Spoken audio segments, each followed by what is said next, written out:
بدبخت ہے وہ شخص جو خود تو مر جائے لیکن اس کا گناہ نہ مرے، جسے کوئی ایسی برائی کا کام کرتا ہو جس کو اس کے وارث جاری رکھیں۔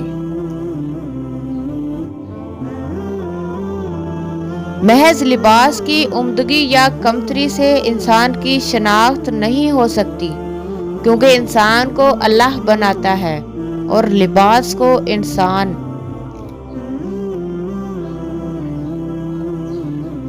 جنت کے لوگ اگر تجارت کرتے تو کپڑے کی کرتے۔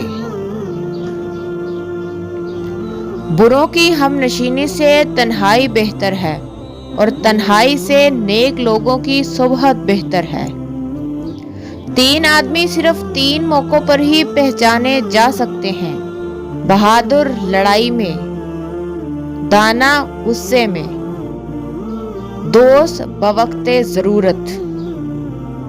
اگر میں کسی گناہگار کو خدائی حدود توڑتے ہوئے دیکھوں تو اس وقت تک صدا نہیں دیتا جب تک میرے ہمراہ کوئی اور گواہ نہ ہو۔ جو اللہ کی راہ میں جان دے اسے شہادت کا رتبہ ملے گا۔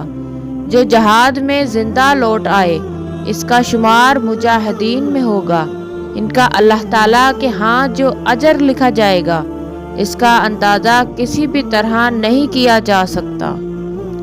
انسان تنہائی میں فرشتے سے افضل یا حیوان سے کمتر ہے، مگر یہ انسان کے علم، عقل اور بصیرت پر منحصر ہے۔